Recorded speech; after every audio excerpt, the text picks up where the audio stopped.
Hello viewers, welcome back to my channel. I hope you are enjoying all the videos that I am uploading.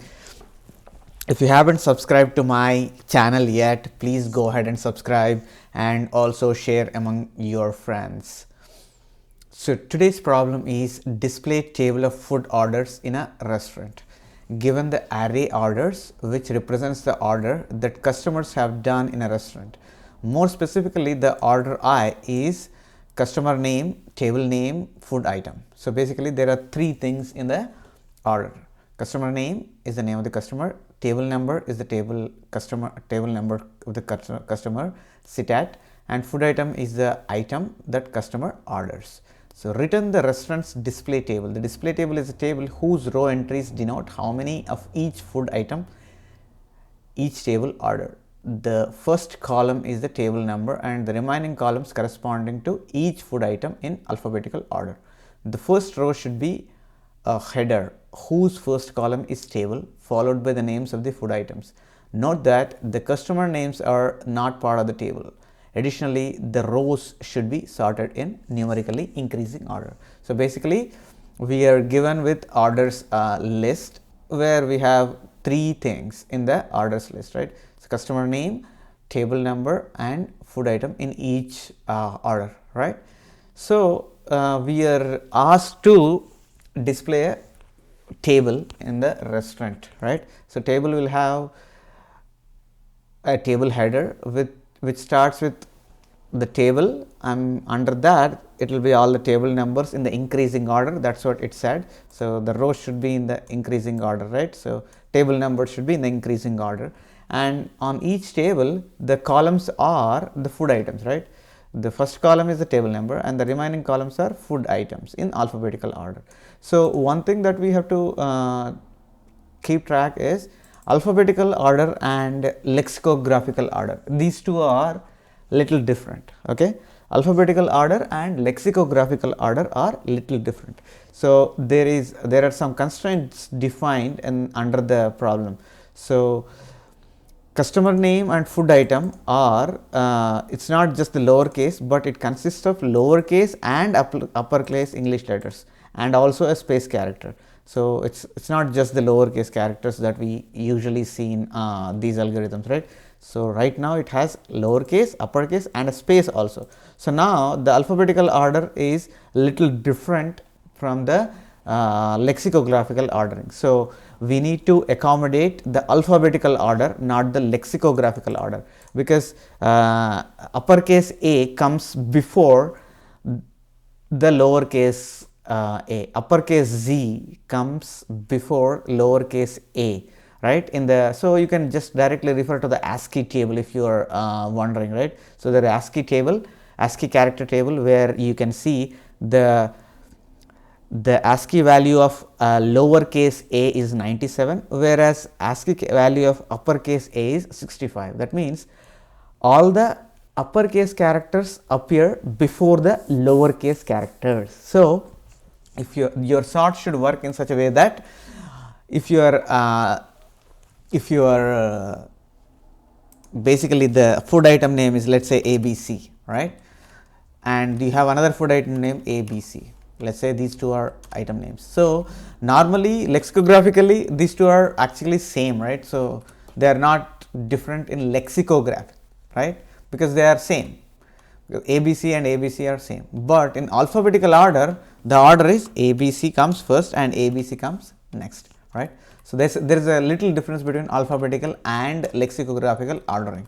So that's what we need to keep in mind. So let's go ahead and look at how we are going to solve this problem, right? The major thing that we have to do is we have to consolidate the data and present in a format that is accepted, right? So let's go ahead and try to consolidate the orders. So for consolidating, I'm going to use two data structures. One is the sorted map and another one is the hash set. So sorted map will keep track of the table and the corresponding items and their quantities, right? especially we are not interested in the customer name, right? So there will be there can be multiple customers on the same table ordering same or the same item names, right? So in that case we are only interested in the table and the items and their quantity, right? So we don't really care about the customer name. That's why we are keeping track of the item and its quantity, not the customer name, right? So that is there in the map, and in the hash set I am going to keep track of the items. What are all the items that are there in the entire order set, right? So those are the two data structures that I am going to use to solve this problem. Go through the list of the orders and get the table number and item, right? For each order, get the table number and item. Table number is the second one and item is the third one in the orders, right? So fill the map with the table number and item. Set the quantity to 1 to start with, and when the same item when you see the same item for the same table, right, as we don't care about the customer name, right, just increment that quantity, right, as long as the item is there. So that's how you are going to fill the map. And while you get the item, you put that item in the hash set as long as the item is not there in the hash set. So once you go through the orders, right, now we have to consolidate this map and hash set into a format that is requested in the problem. So we will sort the list of items in the hash set according to the alphabetical order. So normal sort is different from alphabetical order. So for that I created a custom sort class here. So we are going to go look at how the custom sort is going to work to order them alphabetically, right? So finally, once we have the sorted order, right, as we saw, the first column should be table, right? So if you have noticed or not, let's go and look at this, right? So first column should be table, right? First column should be table, right? So for that purpose we will be inserting the first column after sorting this list of items into alphabetical order, and from then we will have to put the data from the map, right, data that we have accumulated in the map in the order that we have sorted, right? So sorting logic is different. It's not a traditional lexicographic sorting, so we are going to look at what it is actually. And finally, once we consolidate, return the output in list of lists basically. So input is a list of lists and output is also a list of lists. So let's go ahead and try to understand what it takes to build the output. So as I said, we will have this is an answer list of lists, so we'll keep that. And then this is a sorted map and a hash set. So sorted map will have integer, there is a table number. Even though table number that is given in the orders is a string, we are going to convert that into integer and store it, okay? And then the value in the map is item name and quantity, right? So that's what we said. So it is also a sorted dictionary, right? So this need not be a sorted dictionary.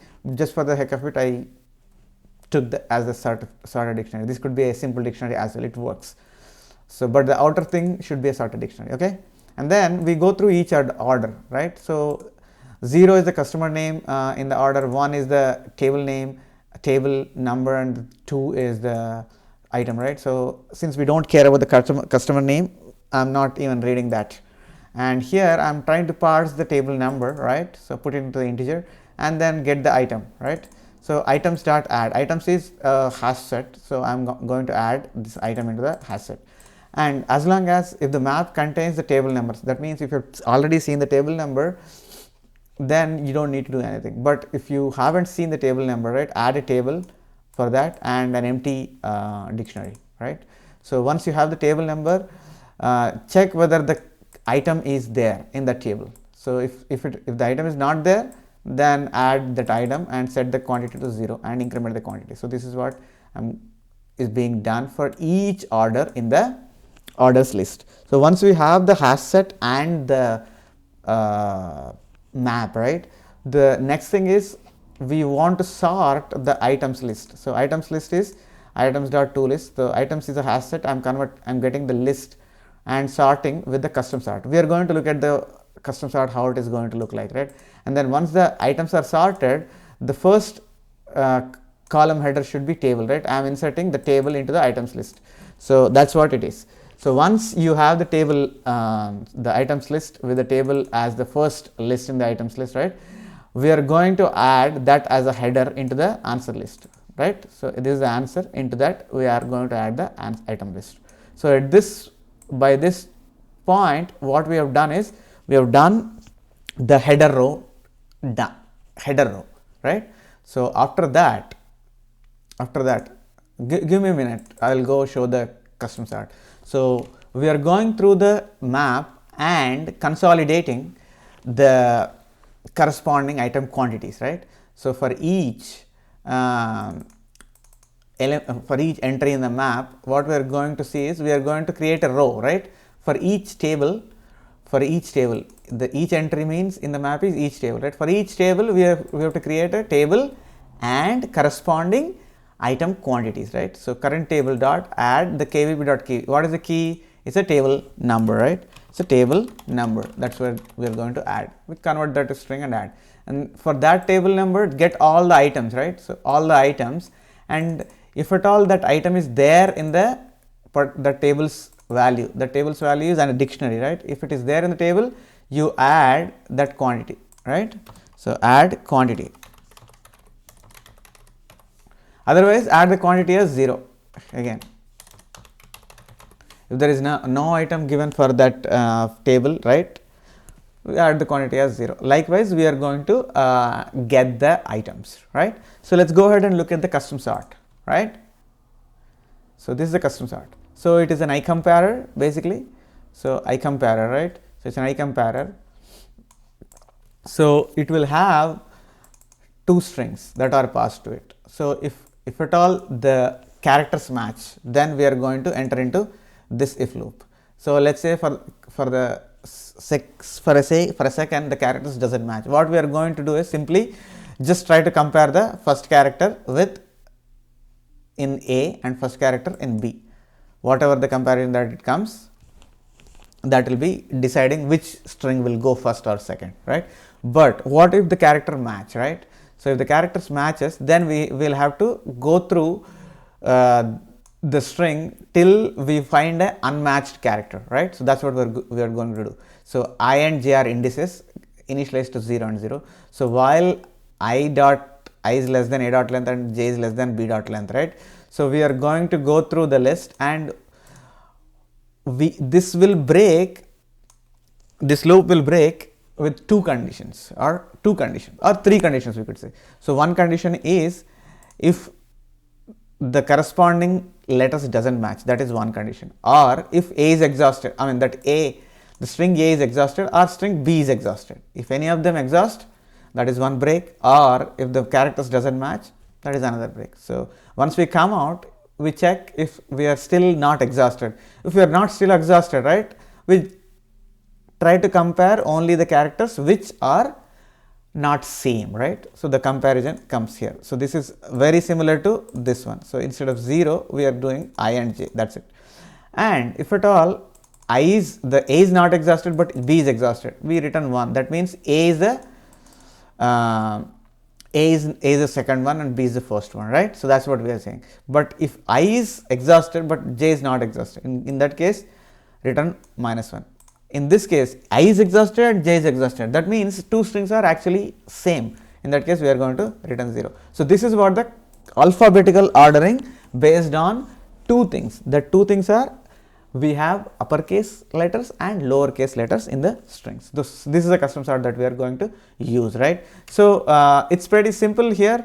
Once you have the custom sort, everything gets going, right? So the only problem here is how to organize the data into the map and hash set, and how to get the custom sort working. So if you take care of these three things, you'll be able to solve this problem pretty easily, right? So that's how the solution works. If you still have any questions, please leave them in the comment section. I will get back to you as soon as I can. If you haven't subscribed yet to my channel, please go ahead and subscribe. I will be back with another problem very soon. Till then, goodbye.